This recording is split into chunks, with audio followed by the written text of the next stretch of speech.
पीड़ित लोगों को अच्छे दिन देने वाले और वो अच्छे दिन देने के लिए जिन्होंने अपना पूरा आयुष्य खर्च किया, जैसे डॉक्टर बाबा साहब अम्बेडकर, महात्मा ज्योतिबा फुले, सावित्रीबाई फुले, छत्रपति शाहू महाराज, त्रिरत्न बौद्ध महासंघ के संस्थापक उरगेन भंते संघरक्षित, और जिन जिन लोगों ने समाज परिवर्तन के लिए अपना योगदान दिया, ऐसे सभी लोगों को मैं प्रथम अभिवादन करता हूँ।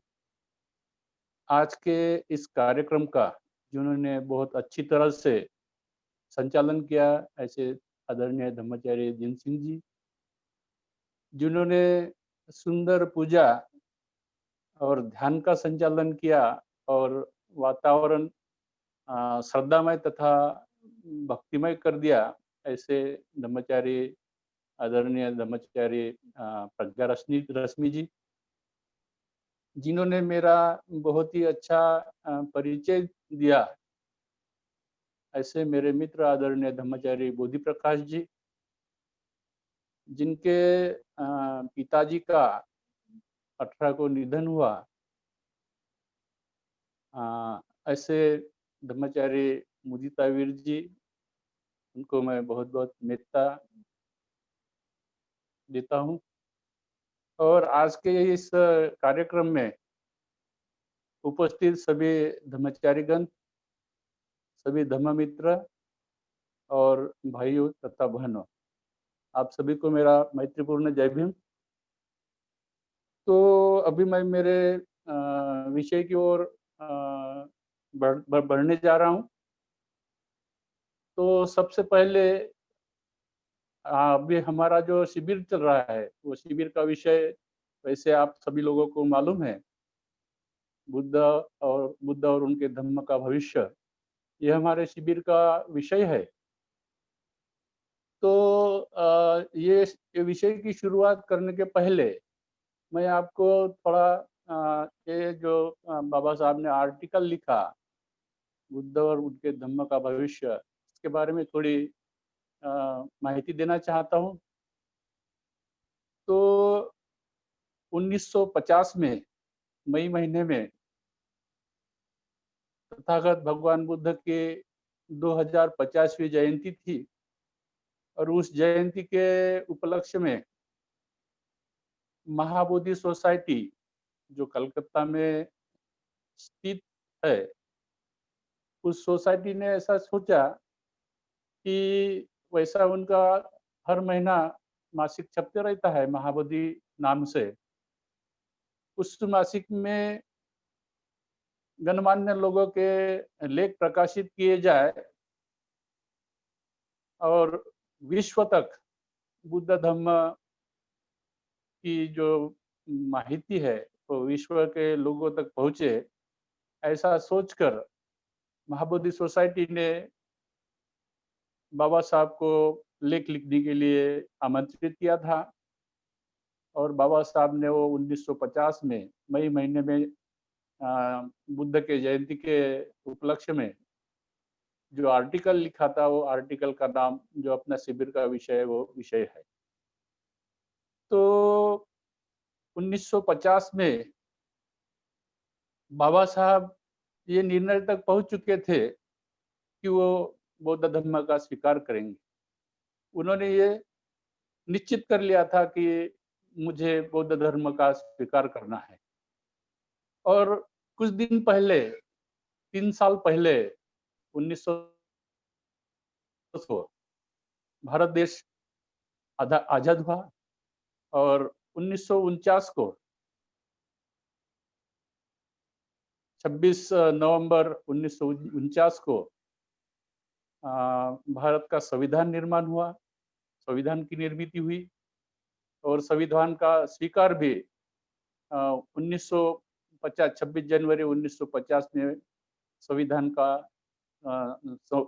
को लागू कर किया गया भारत देश में।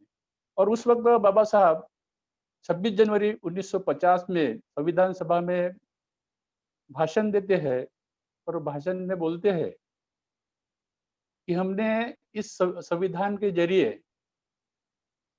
एक मत, एक मूल्य, एक मत, ये जो स्वीकार करके, इसका स्वीकार करके हमने हमारे भारत देश में राजकीय समानता प्रस्तावित कर ली है। लेकिन उसी वक्त बाबा साहब ये भी बोलते हैं कि ये जो राजकीय समानता है, वो उसके साथ ही भारत देश में आर्थिक और सामाजिक समानता भी प्रस्तावित होना आवश्यक है। और ये गण गण ये जो हमारा संविधान है, यह संविधान अगर प्रामाणिकता से लागू किया गया और उसमें जो कुछ भी आर्टिकल्स है,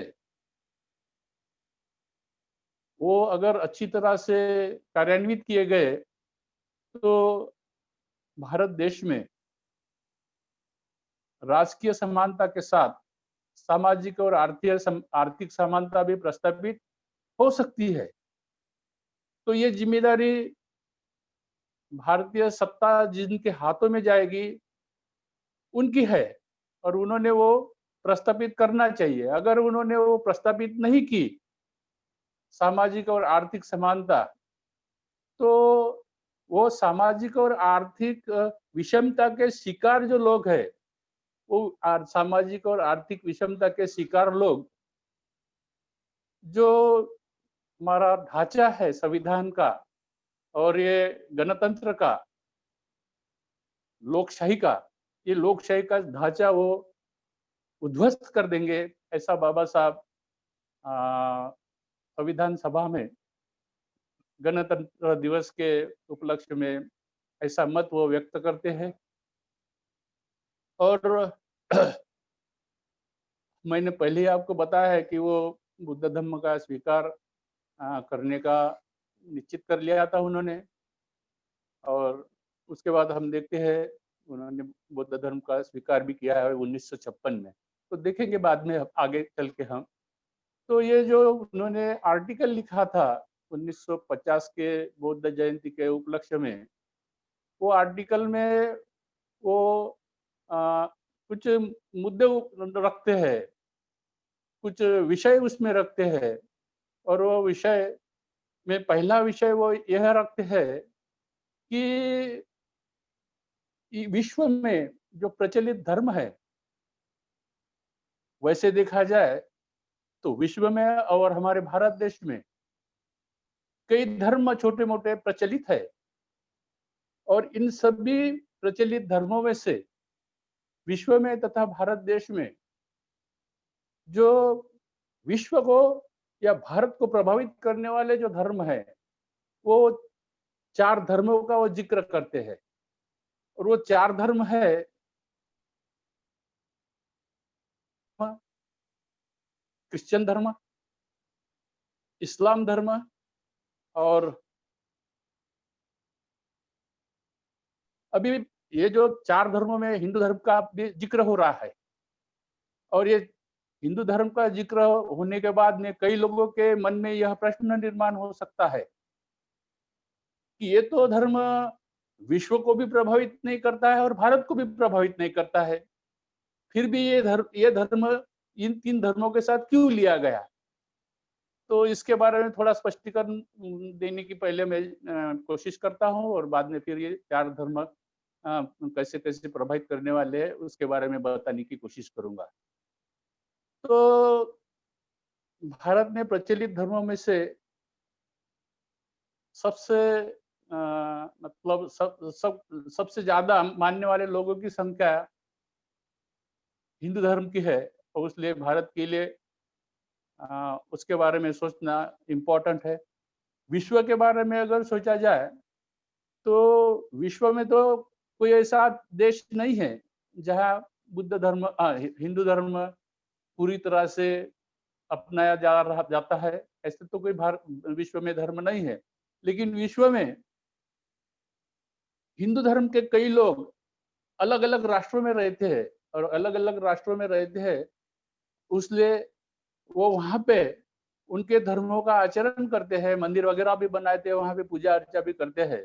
तो उसलिए मुझे ऐसा लगता है कि डॉक्टर बाबा साहब अम्बेडकर ने इन 3 धर्मों के साथ ये चौथा धर्म जो हिंदू धर्म है, उसका भी उन्होंने समावेश किया है। तो हम देखते हैं कि ये जो 4 धर्म का मैंने ज़िक्र किया है, बुद्ध धर्म, क्रिश्चियन धर्म, इस्लाम धर्म और हिंदू धर्म। तो ये जो धर्म है 4, इनके संस्थापक भी है। तो ज़ाहिर है बुद्ध धर्म के संस्थापक बुद्ध है। क्रिश्चियन धर्म के संस्थापक यीशु क्रिस्त है। इस्लाम धर्म के संस्थापक मोहम्मद हज़रत पैगंबर है और हिंदू धर्म के संस्थापक कृष्ण है। तो हम देखेंगे अभी बुद्ध धर्म के संस्थापक बुद्ध है और उन्होंने अ, उनके बारे में अगर हम सोचते हैं तो उन्होंने व्यक्तिगत महात्म्य का त्याग किया है। वो कैसे-कैसे किया है मैं आगे चल के बताऊँगा आपको। इसके बारे में लास्ट में बताऊँगा बौद्ध धर्म के बारे में। पहले बताने की कोशिश करता हूँ अ, क्रिश्चियन धर्म की। तो क्रिश्चियन धर्म के संस्थापक यीशु क्रिस्त बोलते हैं अपने खुद के बारे में कि मैं अ, भगवान का पुत्र हूँ और भगवान ने मुझे इस विश्व में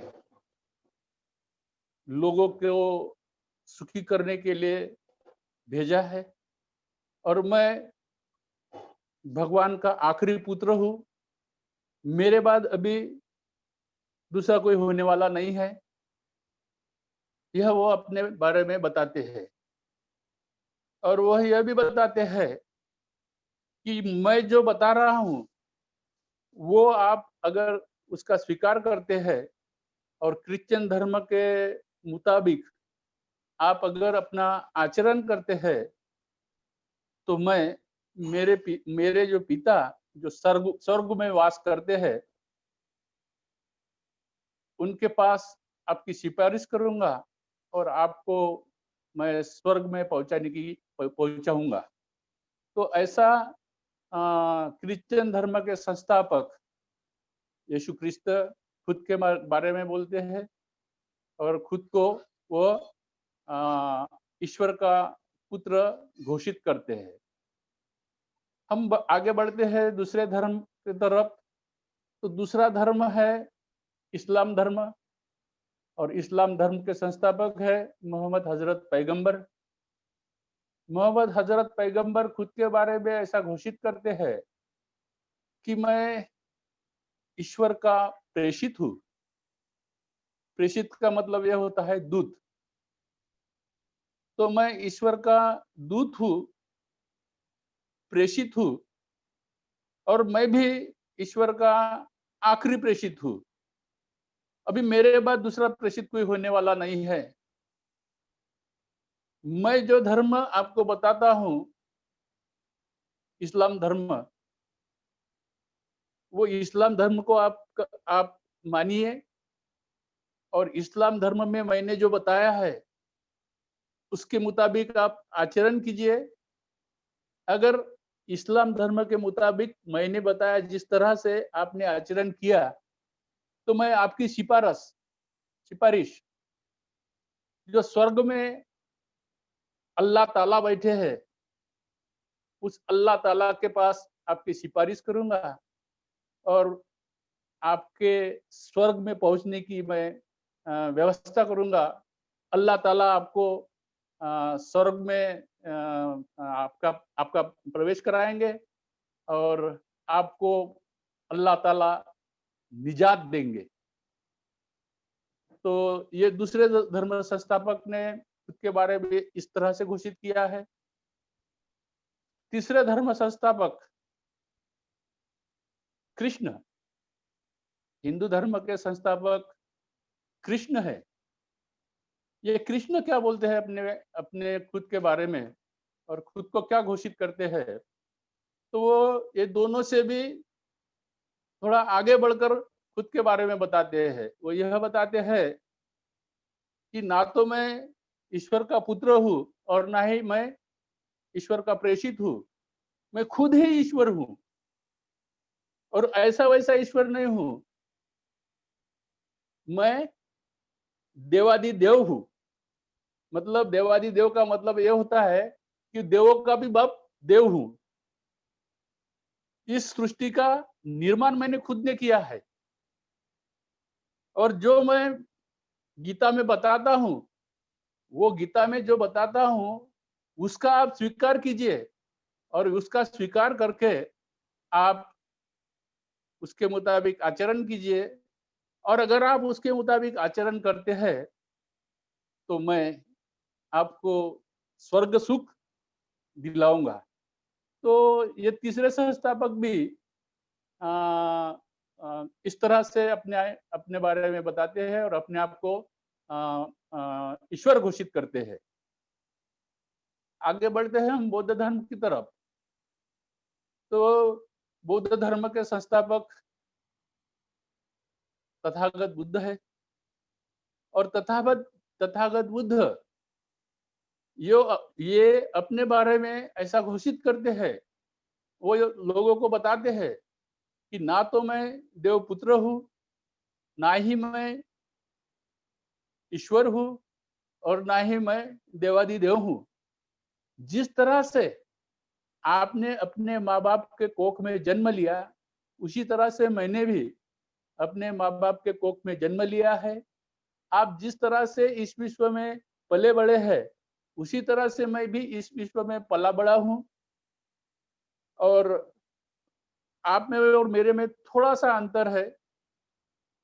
मैंने 6 साल तक इस विश्व में जो दुःख निर्माण होता है, वो जो दुःख है, वो दुःख नष्ट करने का मार्ग खोज निकाला है।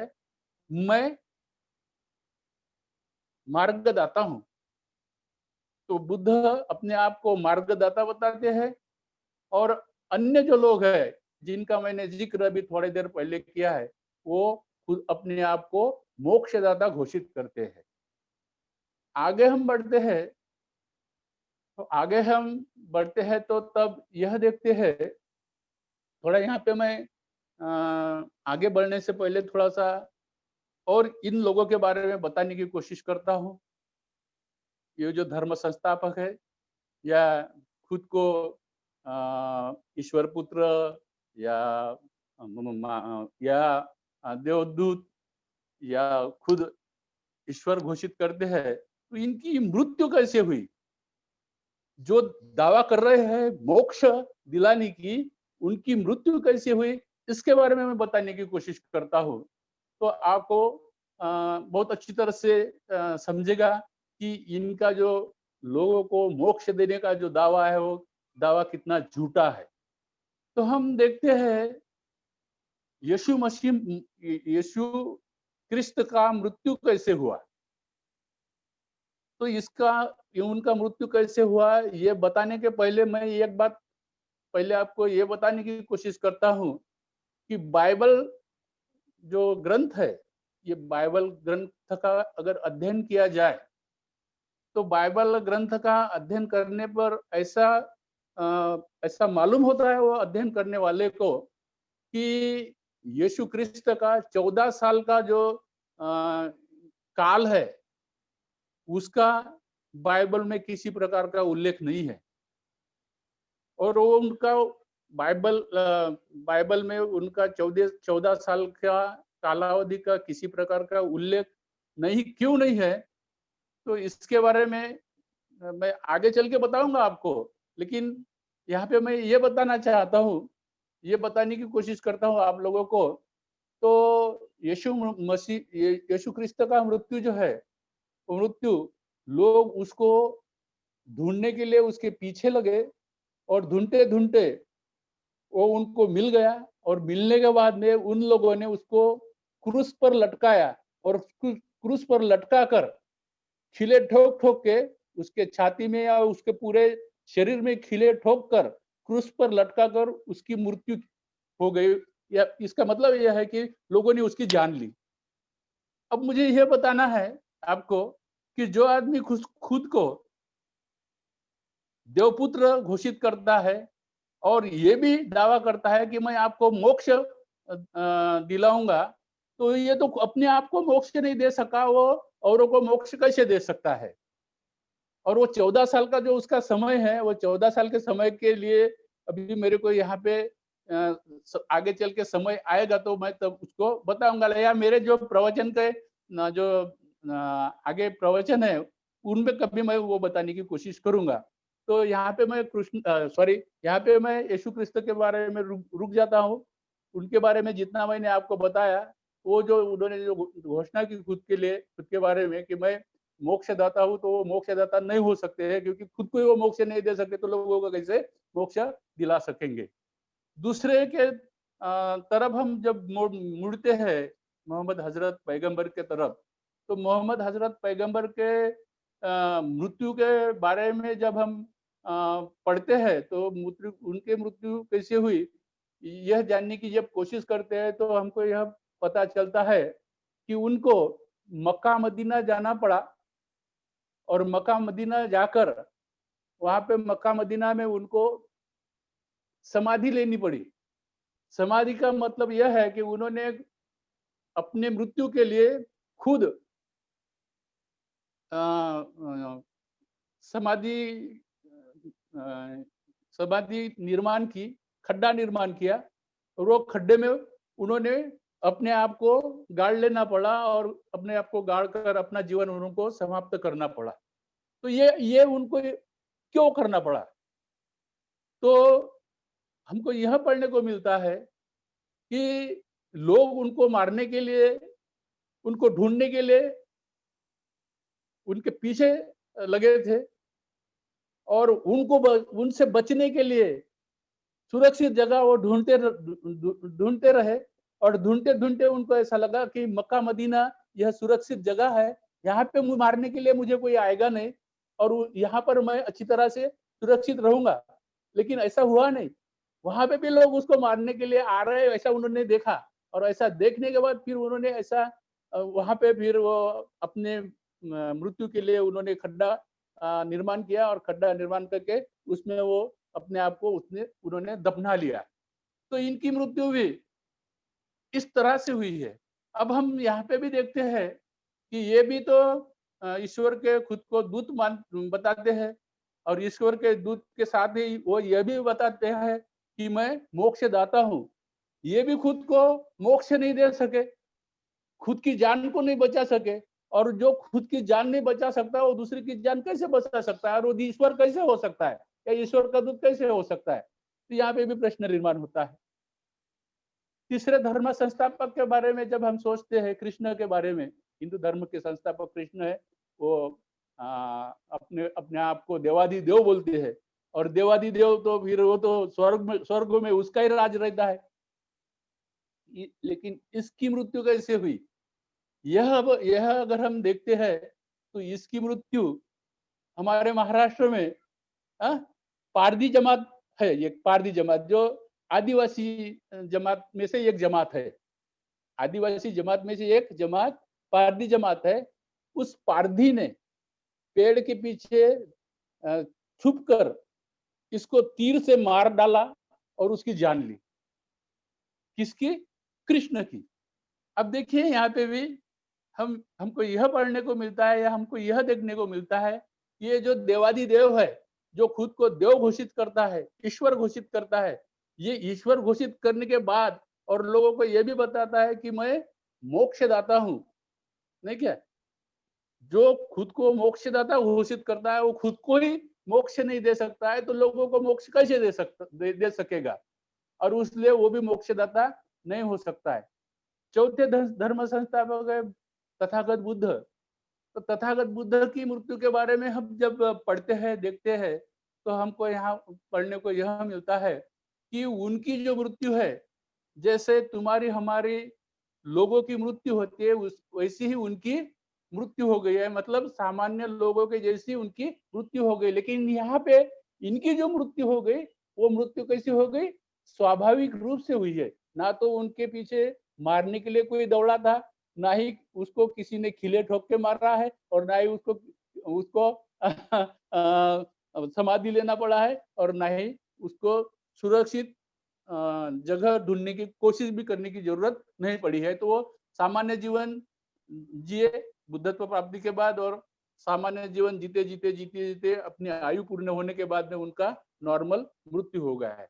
तो ये जो चारों धर्म संस्थापक है, ये चारों धर्म संस्थापकों का जो संस्थापकों ने जो खुद के बारे में घोषित किया था, वो घोषणा उनकी झूठी घोषणा है, ये सिद्ध होता है। आगे हम जब बढ़ते हैं, तो आगे बढ़ते-बढ़ते हम यह पढ़ने को हमको मिलता है कि ये जो ये जो 3 धर्म संस्थापक है, ये तीनों धर्म संस्थापकों ने हमारी जो शिक्षा है या उनकी शिक्षा है, जैसे क्रिश्चियन धर्म की शिक्षा है, या इस्लाम धर्म की शिक्षा है, या क्रिश्चियन धर्म की शिक्षा है, वो शिक्षा उन्होंने ऐसा बताया है कि वो सत्य पर आधारित है, सत्य है। नहीं क्या? वो झूठ साबित नहीं हो सकती है। वो प्रेषित के मुँह से निकली है, या पुत्र के मुँह से निकली है, या फिर खुद देव के या ईश्वर के मुँह से निकली है, और वो ईश्वर के मुँह से जब निकली है तो वो असत्य नहीं हो सकती है, झूठ नहीं हो सकती, वो सत्य है, ऐसा उन्होंने बोला है। लेकिन बुद्ध के बारे में जब हम पढ़ते हैं, तो बुद्ध ने अपने शिक्षा के बारे में ऐसा दावा नहीं किया है। वो महापरिनिब्बाण सूत्र में यह बताते हैं, आनंद को बताते हैं, महापरिनिब्बाण सूत्र में आनंद को बताते हैं। आप लोग सभी को मालूम है कि तथागत बुद्ध के साथ आनंद चौबीसों घंटे उनके साथ रहते थे। छाया के जैसे वो उनके साथ रहते थे। तो उनको वो बताते हैं आनंद को कि आनंद, मेरी ये जो शिक्षा है, ये शिक्षा कभी-कभार समय के साथ-साथ इसमें कुछ बदलाव करने की आवश्यकता भी हो सकती है। और जब कभी इसमें बदलाव करने की आवश्यकता पड़ेगी, ज़माने के साथ, जैसे-जैसे ज़माना आगे बढ़ेगा, और आगे आगे जिस तरह से लोग जीवन जिएँगे, तो उनके जीवन के मुताबिक इस मेरी शिक्षा में कुछ बदलाव करने की जब ज़रूरत पड़ेगी, तो वो ज़रूरत कर सक वो उसमें बदलाव कर सकते हैं। उनको पूरा अधिकार है। जब कभी उनको ऐसा महसूस हो कि इसमें बदलाव करना चाहिए, तो वो स्वतंत्रता देते हैं। तथागत बुद्ध अपनी शिक्षा में बदल करने का लोगों को स्वतंत्रता देते हैं। उनको वो वैसा हक प्रदान करते हैं। ये लोग वैसा हक क्यों प्रदान नहीं कर सके, और बुद्ध ने क्यों ऐसा हक प्रदान किया है, तो इसके बारे में भी सोचने की ज़रूरत है। और जब हम सोचते हैं, तो ये जो 3 धर्म संस्थापक है, यीशु क्रिस्त, मोहम्मद हजरत पैगंबर, और कृष्ण, तो इन्होंने लोगों को वो स्वतंत्रता इसलिए नहीं दी है क्योंकि उनको अपनी शिक्षा पर पूरी तरह से भरोसा नहीं था। हमने अगर हमारे अनुयायियों को ऐसी स्वतंत्रता अगर दी, तो ये लोग हमारा पूरा ढांचा ही बदल देंगे, और हमारी शिक्षा को ही ये नष्ट कर देंगे। ऐसा उनको डर था। बुद्ध ने क्यों ये ऐसा स्वतंत्रता दी?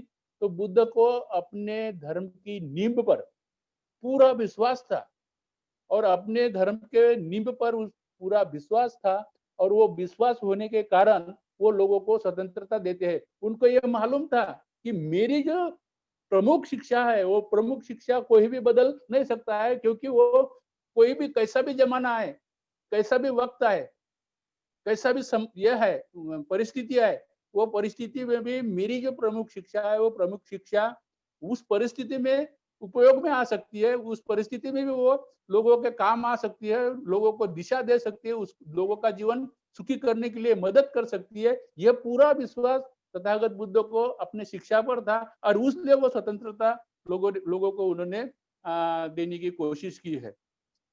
अब मैं आपको बताने की कोशिश करता हूँ, समय है हमारे पास थोड़ा-सा, और समय होने के कारण मैं आपको यह बताने की कोशिश करता हूँ कि ये जो भगवान बुद्ध का जो खुद के बारे में बताने का जो ये जो उन्होंने दावा किया है कि मैं मार्गदाता हूँ, मोक्षदाता नहीं हूँ। तो मैंने वो मार्ग खोज के निकाला है और वो मार्ग पर अगर आप चलते हैं, तो जिस तरह से मैं सुख के साथ जीवन जी रहा हूँ, आप भी सुख के साथ जीवन जी सकते हैं। इसके बारे में एक एग्ज़ाम्पल आपको देने की कोशिश मैं करता हूँ। बुद्ध सुख के साथ कैसे जीवन जिए, 35 साल के बाद में उम्र के 80 साल तक वो जिए हैं, 45 साल वो इस विश्व में बुद्धत्व प्राप्ति के बाद जिए हैं और उनका जीवन उन्होंने किस तरह से बिताया, इसके बारे में तो नहीं बताने की कोशिश करूँगा मैं, लेकिन उन्होंने जो जिस तरह से जो अपना जीवन बिताया है, तो वो उ उ उन्होंने उस पीरियड में अमर्याद सुख का आनंद लिया है और वो सुखी जीवन जिए हैं। जबकि वो ना तो राजा थे और ना ही उनके पास कुछ धन दौलत थी और कुछ नौकर चाकर भी कुछ नहीं था, महल भी नहीं था। जंगल में वो रहते थे, पेड़ के नीचे रहते थे या विहारों में वो अपना वास करते थे। तो इसके बारे में मैं एग्ज़ाम्पल आपको बताता हूँ थोड़ा-सा और वो एग्ज़ाम्पल बताने के बाद में फिर मैं वो जो क्रिस्ट का 14 साल का जो पीरियड है उसके बारे में भी थोड़ा-सा बताने की कोशिश करूँगा और आगे चल के और कुछ बातें भी आपको मैं बताने की कोशिश करूँगा। तो बुद्ध सुखी जीवन कैसे जिए, नहीं क्या? तो उसके बारे में मैं एक एक एग्ज़ाम्पल आपको देने की कोशिश करता हूँ। तो तथागत बुद्ध एक पेड़ के नीचे बैठे थे और पेड़ के नीचे जब बैठे थे, तो उधर वो रास्ते से एक राजा गुज़र रहा था, ज जा रहा था। बुद्ध को पेड़ के नीचे बैठा हुआ देखकर वो उसके पास जाता है वो राजा और बुद्ध के पास जाकर बुद्ध को प्रणाम करता है और प्रणाम करने के बाद में उनके सेहत के बारे में पूछताछ करता है और पूछने के बाद फिर वो राजा बुद्ध को एक प्रश्न पूछता है। आप सभी को मालूम है कि बुद्ध को लोग प्रश्न पूछते थे और बुद्ध सभी के प्रश्नों के उत्तर देते थे और बहुत अच्छी तरह से लोगों को उत्तर देकर उनका समाधान करते थे।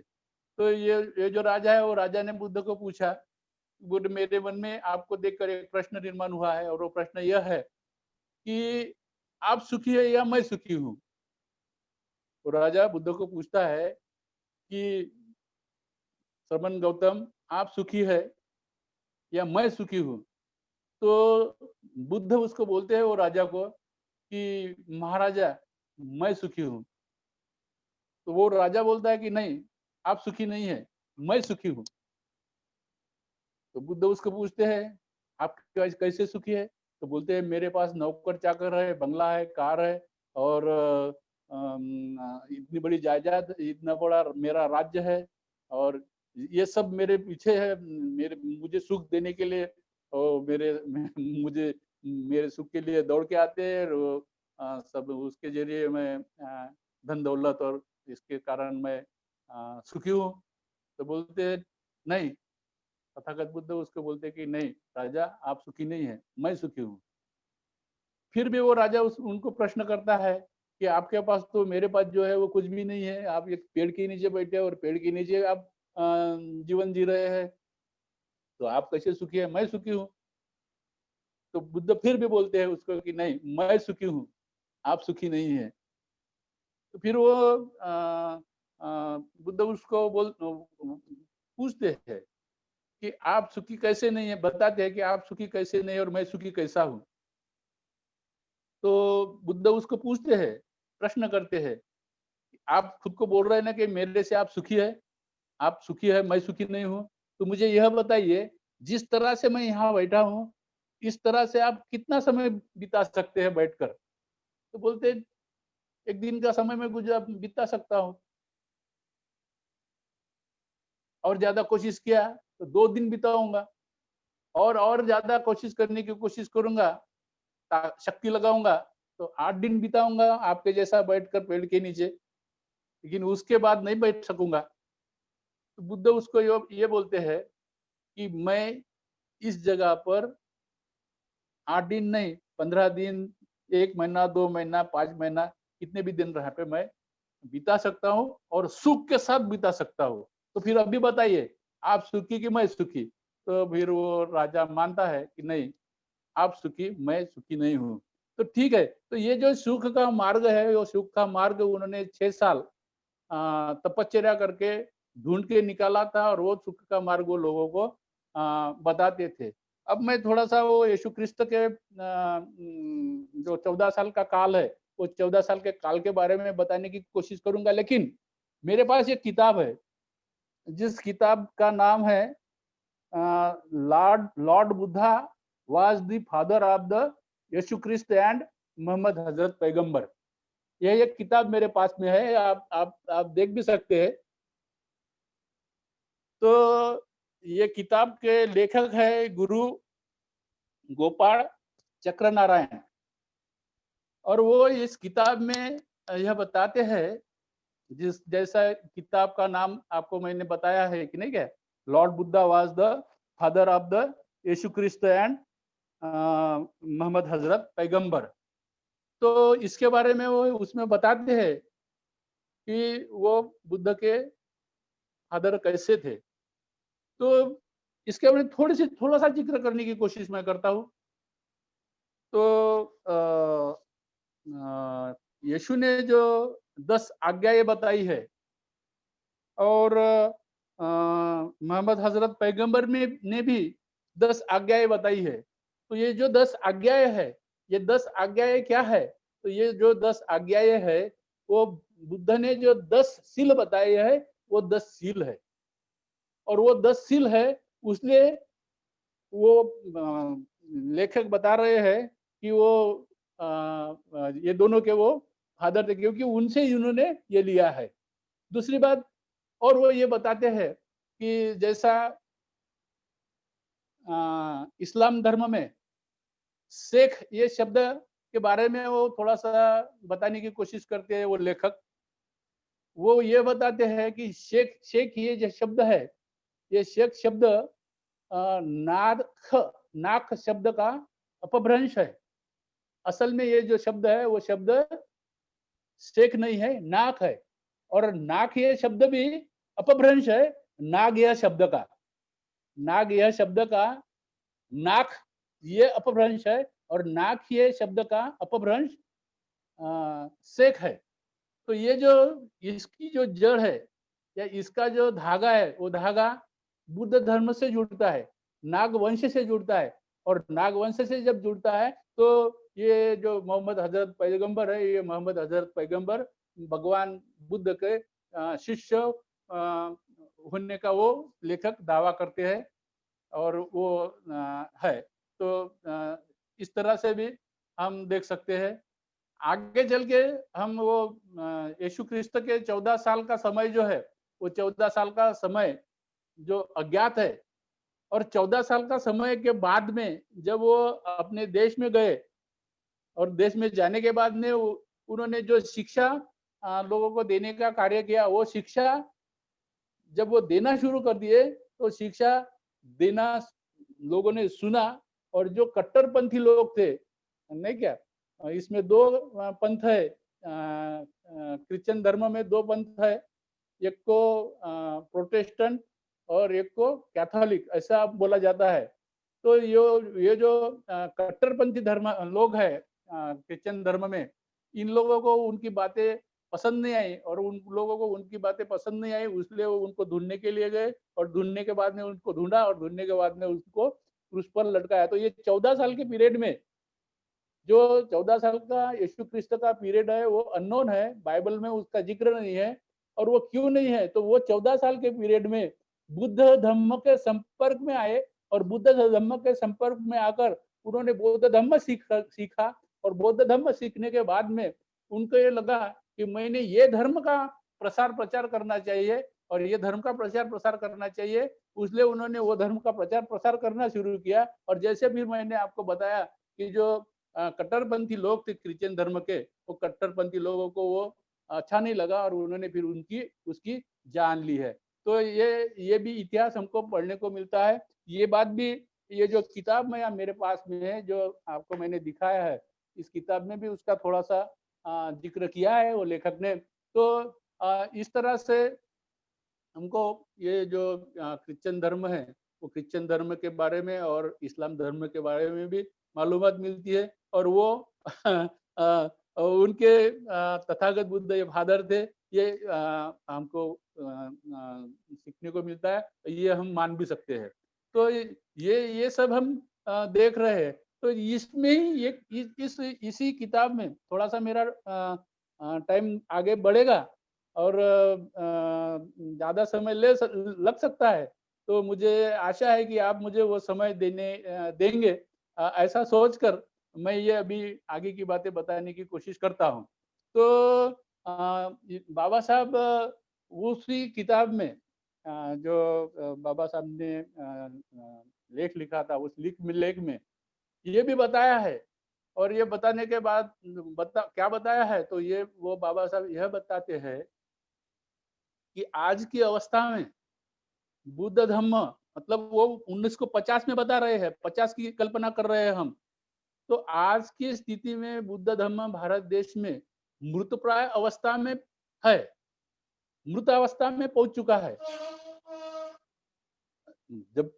अगर वो मृत अवस्था में पहुंचा है, लेकिन उसकी जड़ें जो है भारत के अंदर बहुत बहुत अंदर तक पहुंची है। और वो अंदर तक पहुंची तो है ही है, लेकिन वो जीवित है। बौद्ध धर्म की जो जड़ें है वो जीवित है। उन जड़ों को अगर पानी और योग्य वातावरण, अच्छा वातावरण अगर मिला, तो उस जड़ों को अंकुर फूटेगा और अंकुरित होकर उसका वृक्ष में भी रूपांतर होगा। तो ऐसा भी बाबा साहब ने उसमें अपने लेख में जिक्र किया है। और वो बताने की कोशिश करते हैं कि अभी भारत देश में बौद्ध धर्म मृत अवस्था में है, ये मैं मानता हूँ। लेकिन वो अंदरी तौर पर जमीन के अंदर जीवित रूप में है, उसकी जड़ें बहुत खोल अंदर गई पहुंची हुई है और वो जीवित है। और उसको वातावरण मिला तो वो उसमें उसका वृक्ष होने में समय नहीं लगेगा, ज्यादा समय नहीं लगेगा। अभी यहाँ पे मैं थोड़ा जो बौद्ध धर्म का काल है, वो बौद्ध धर्म का काल जो है वो 3 भागों में डिवाइड करने की कोशिश करता हूँ। और वो जो अभी तक का जो समय है बौद्ध धर्म का, बुद्ध ने बुद्धत्व प्राप्ति की उस समय से लेकर आज तक, तो ये जो इतना बड़ा काल है वो 3 भागों में बंटता है। और वो 3 भाग कौन से है, तो पहला भाग बुद्ध के बुद्धत्व प्राप्ति से लेकर 1200 साल तक का काल, हाँ, ये पहला काल। दूसरा काल जो है तो 12वीं सदी से लेकर 19वीं सदी तक का काल, मतलब ये 700-800 साल का काल। और तीसरा काल जो है, वो तीसरा काल बाबा साहब के धर्मांतर से लेकर आज तक का काल। तो ये तीन तीन भागों में बौद्ध धर्म का जो पीरियड है वो पीरियड बढ़ता है। और फिर हम देखते हैं ये जो बुद्ध के बुद्धत्व प्राप्ति के दिन से लेकर 1200 साल तक बुद्ध धर्म की अवस्था हमारे भारत देश में कैसी थी। तो इस काल में 1200 साल के पीरियड में बुद्ध धर्म की अवस्था ऐसी थी कि बुद्ध धर्म भारत में मतलब ऊंचाई के ऊंचे शिखर पर जा पहुंचा था। और पूरा भारत देश बौद्ध धर्मीय था। और पूरे भारत में नहीं क्या सभी लोग ही नहीं, तो सभी प्राणी मात्र ही नहीं, तो वनस्पति, जीव जंतु सभी सुख के साथ, सुख शांति समाधान और आनंद से जीवन जीते थे। ऐसा बोला जाता है कि उस समय में, वो काल में भारत देश में दूध की नदियां बहती थी। हाँ? सोने का धुआं निकलता था। और भारत देश में जो चिड़िया है वो सोने की चिड़िया डाल डाल पर बसेरा करती थी। वो गीत भी हम सुनते हैं नहीं क्या, जहाँ डाल डाल पर सोने की चिड़िया करती है बसेरा। तो वो जो समय था, वो समय वो 1200 साल का था, बुद्ध के बुद्धत्व प्राप्ति से लेकर मौर्य घराने के आखिरी वंशज बृहदत्त के हत्या तक का काल, 1200 साल का काल वो बढ़ता है, वो होता है। और वो 1200 साल में बुद्ध धम्म की स्थिति कैसी थी? तो बुद्ध धम्म की स्थिति 1200 साल के पीरियड में बहुत अच्छी थी, और ऐसी अवस्था थी जैसे अवस्था के बारे में मैंने जिक्र किया है। तो वो जो काल था 1200 साल का, वो मौर्य घराने का काल था। मौर्य घराना बोले तो सम्राट अशोक का घराना, और सम्राट अशोक के घराने का आखिरी जो वंशज है, वो आखिरी वंशज का नाम था बृहदत्त, जिसकी हत्या की गई थी। और जिसकी हत्या करने के बाद में जिसने उसकी हत्या की, बृहदत्त की, वो हत्या करने वाले का नाम था पुष्यमित्र श्रृंग।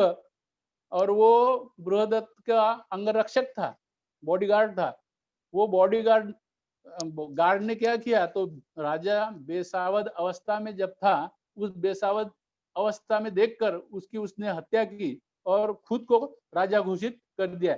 ये जो बृहदत्त था, या मौर्य घराने के जितने वंशज थे जिन्होंने भारत देश में राज्य किया, वो सभी राजा, मौर्य घराने के सभी राजा बलशाली थे, शौर्यवान थे, और बहुत ही लड़वैये थे। तो उनको कोई हरा नहीं सकता था।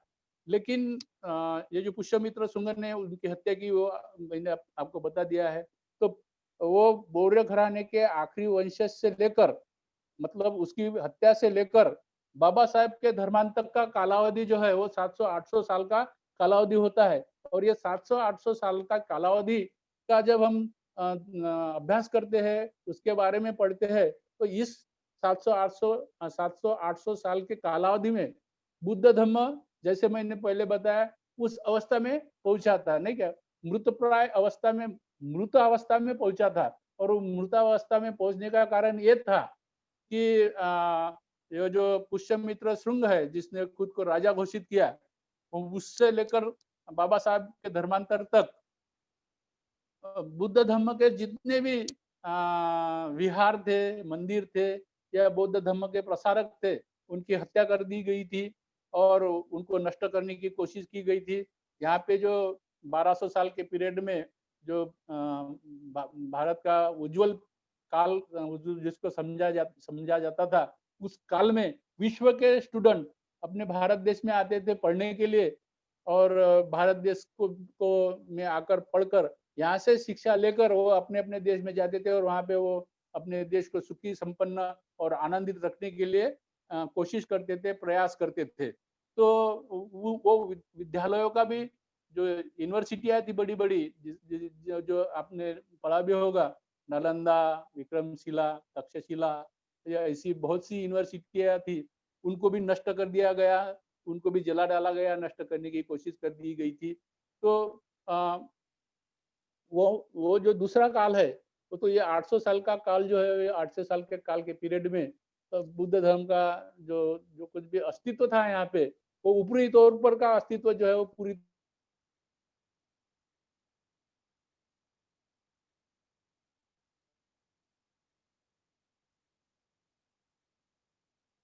तरह से नष्ट कर दिया। पीरियड में उत्साह में बौद्ध धर्म पहुंच गया था। फिर तीसरे काल के बारे में हम देखेंगे। तो ये दूसरा काल के बारे में आपने थोड़ा-सा बताने की कोशिश मैंने आप लोगों को की है। तो तीसरे काल के बारे में अभी मैं थोड़ा-सा आपको बताने की कोशिश करूँगा। तो तीसरा काल जो ऐसा है, जो बाबा साहब ने जो धर्मांतर किया 14 अक्टूबर 1956 से लेकर आज तक का काल। तो ये आज तक के काल में हम देखते हैं कि महाराष्ट्र में बाबा साहब ने बौद्ध धर्म की दीक्षा ली, और महाराष्ट्र में बौद्ध धर्म की दीक्षा लेने के बाद में वो उनके धर्मांतर के बाद थोड़े से दिनों में उनका महापरिनिर्वाण हुआ। लेकिन उनके धर्मांतर से लेकर आज तक का कालावधि जो कुछ भी 64 साल का कालावधि बीता है। इस कालावधि में 64 साल के कालावधि में बुद्ध धर्म की भी हम अगर भारत देश में अवस्था कैसी है ये देखने की अगर कोशिश करते हैं, तो आज की अवस्था में बुद्ध धर्म भारत के कोने-कोने में पहुंच चुका है। और बौद्ध धर्म स्वीकारने के लिए पूरा भारत का भारत के लोग स्वीकारने की तैयारी में है और स्वीकारना भी शुरू है, जारी है।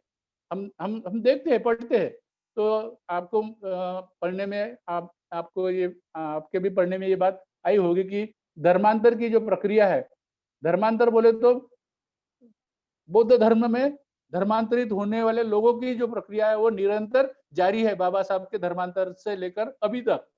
आज की स्थिति में ऐसी अवस्था है, कैसी अवस्था है आज की स्थिति में? तो आज की स्थिति में ऐसी अवस्था है, अभी तक तो लाखों की तादाद में धर्मांतर हुआ, लेकिन इसके आगे जो धर्मांतर होगा वो करोड़ों की तादाद में होगा, ऐसा मेरा अनुमान है। और वो अनुमान अ, हो सकता है सही भी होगा।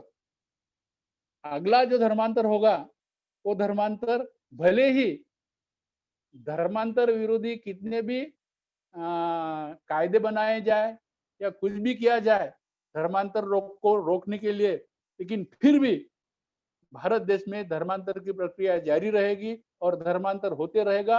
अगला धर्मांतर जो होगा वो अगला धर्मांतर करोड़ों की संख्या में होगा, ऐसा मेरा अनुमान है। हो सकता है झूठ भी होगा वो, लेकिन मुझे तो ऐसा लगता है, मेरा मेरा गहरा विश्वास है कि ये जो धर्मांतर है वो अगले आने वाला धर्मांतर, अगला धर्मांतर करोड़ों की संख्या में होगा।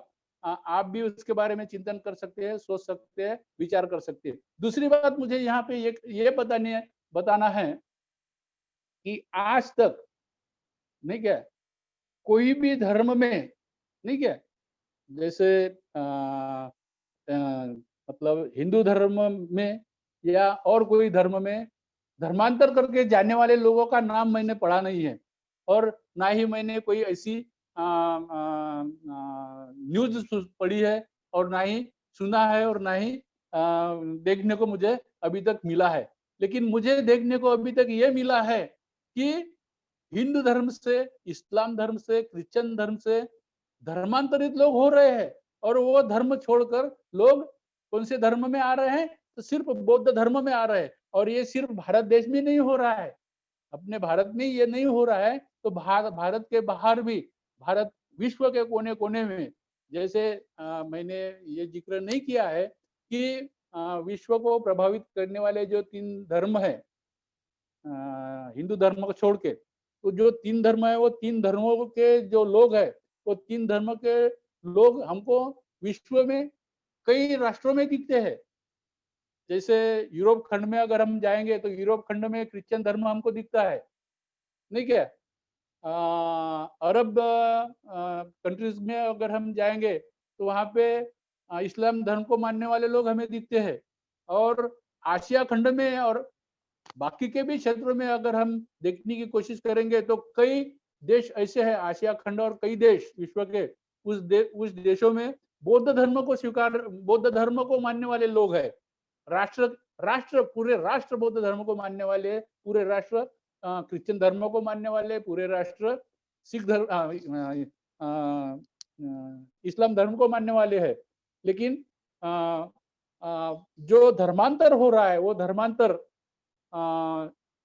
हिंदू धर्म से बौद्ध धर्म में आने वाले लोगों का, इस्लाम धर्म से बौद्ध धर्म में आने वाले लोगों का, और क्रिश्चियन धर्म से बौद्ध धर्म में आने वाले लोगों का धर्मांतर हो रहा है, और लोग बौद्ध धर्म के तरफ आकर्षित हो रहे हैं। और आगे का जो समय है वो आगे आने वाला समय में सिर्फ लोग बौद्ध धर्म को ही स्वीकार करेंगे, दूसरे धर्म की तरफ नहीं जाएंगे। उसके बाद उसके लिए क्या आधार है, वो आधार मैं मेरे आने वाले प्रवचनों में बताने की कोशिश करूंगा। आज के लिए मैं इतना ही बताकर रुकना चाहता हूँ। आपने मुझे बहुत अच्छी तरह से सुन लिया है, और सुनने के लिए आप सभी लोगों ने मुझे अपना समय दिया है। वो समय देने के लिए आप सभी का मैं पुण्यानुमोदन करता हूँ, अभिनंदन करता हूँ, आभार मानता हूँ। दिल्ली केंद्र के सभी लोगों का, खास करके धम्मचारी आदरणीय धम्मचारी बोधि प्रकाश, आदरणीय धम्मचारी प्रज्ञा रश्मि जी, और आदरणीय धम्मचारी मित्रोदन जी, और कई अन्य धम्मचारी लोगों का भी मैं पुण्यानुमोदन करता हूँ कि उन सभी लोगों ने, दिल्ली की टीम ने मुझे आप लोगों के सामने कुछ बताने के लिए समय दिया है, बताने के लिए मुझे यहाँ अवसर दिया है। वो अवसर देने के लिए उनका भी मैं पुनर्नुमोदन करता हूँ, अभिनंदन